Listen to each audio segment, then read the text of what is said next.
Hi, I'm Miss Larisa, Children's Librarian with Fayette County Public Library. And tonight, in honor of the season, I want to read to you I Need My Monster, written by Amanda Knoll and illustrated by Howard McWilliam. This author-illustrator team has written 4 books in this series, and I believe this one's my favorite. I Need My Monster. Tonight, when I looked under the bed for my monster, I found a note instead. Gone fishing, Gabe. What was I going to do? I needed a monster under my bed. How was I supposed to go to sleep if my monster was gone? I tried to sleep, but it just wasn't the same without Gabe. His whistling and ragged breathing, his scratching claws. How would I ever get to sleep without Gabe's familiar, scary noises in his spooky green ooze? It was no use. Gabe would be gone for a week, and I just had to have a monster. I quietly slipped out of bed so my parents wouldn't hear me. I knocked on the floorboards, then scrambled back under the covers and waited nervously. Would my new monster appear? What would he be like? Would his snorting be as cheerful as Gabe's? When I heard some creaking under the bed, I knew that the substitute monster had arrived. Good evening, he said in a low, breathy voice. My name is Herbert, and I will be your monster for the evening. Herbert? What kind of name is that for a monster? You don't sound scary at all. Have you ever scared a kid before? Well, no, but I have read all the best books on the topic. Do you have long teeth and scratchy claws? I asked. No, but I have an overbite, and I'm a mouth breather. Herbert's panting was kind of scary, but it wasn't enough for me. Listen, Herbert, I'm sorry. I don't think this is going to work. It's nothing personal, but I really need a monster with claws. Picky, as you wish, said Herbert. I guess I'll go. There was some more creaking, and then Herbert was gone. Some scratching warned me that a second monster had appeared. Good evening, he said. My name is Ralph. I understand you want a monster with claws. If you would please lean over, I will hold out an arm for inspection. I crouched on the edge of the bed, hoping to see a horrible shaggy arm with sharp, ragged nails. Instead, I was surprised to see sleeky brushed fur with smooth, shiny claws. Excuse me, I don't mean to be rude, but is that nail polish on your claws? Yes, it is. I believe professional monsters should always be well groomed. I could tell that this wasn't going to work either. I'm sorry to disappoint you, Ralph, but I need a monster with scary claws. And I was thinking, like Gabe's. I heard some more scratching, and I knew that Ralph was gone. A minute later, a third voice from under the bed rasped, Check out these claws, kid. I gathered my courage and peered over the side. The claws were impressive, jagged, not dark, and razor sharp. So far, so good. I was a little nervous. Could you stick out your tail? I whispered. Sure, but don't get scared. I peeked through my fingers at the slimy tail slithering over the foot of my bed.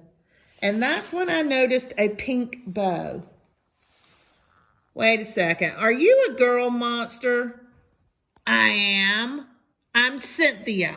Do you have a problem with that? Yeah, I do, I admitted. I definitely need a boy monster.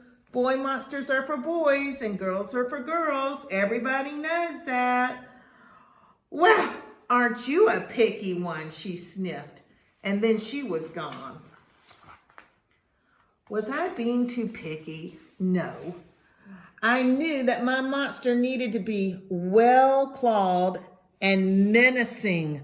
That means slightly scary and dangerous.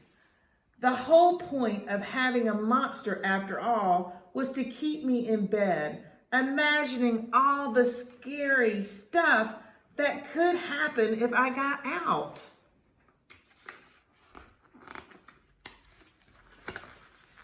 Then I heard a shuffling noise and some slobbering, and a fourth monster was under my bed. Hi, the name's Mac. Oh, look at the claws. One look at those claws proved that Mac was a big, scruffy boy monster. I shivered.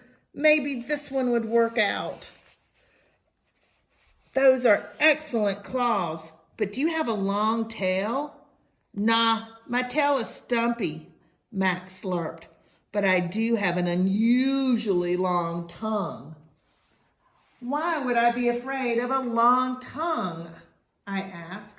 Oh, I don't know, he said, trying to sound terrifying. You never know when I might lick you. I fell back in the bed laughing. Well, if you're not even going to try to work with me, Mac whined. I held my giggles.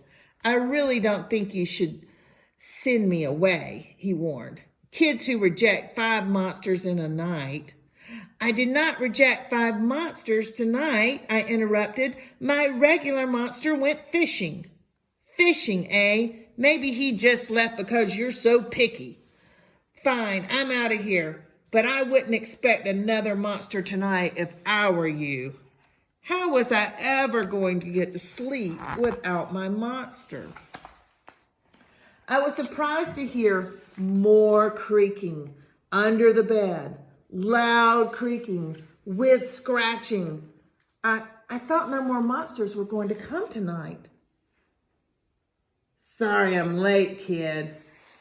Whew, it was Gabe. I thought I would enjoy fishing, but I didn't. Those fish scare too easily. No challenge at all. You, however, are challenging, my friend. You are almost too old to be afraid of monsters. You keep me on my toes. Ah, toes, a delicious snack. The bed quivered as Gabe's stomach rumbled with hunger. Now, if you don't mind, I'd like to start the evening with an ominous puddle of drool. I peeked over the edge of the bed. Green ooze spread soundlessly from underneath. Then the bed trembled as Gabe unfurled his spiked tail. He was daring me to guess where he might pop up. I shivered.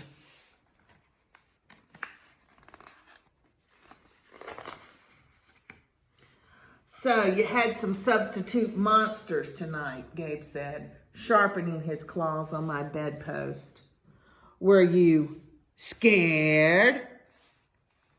Then Gabe started tapping. I could tell he wanted to know if I still needed him.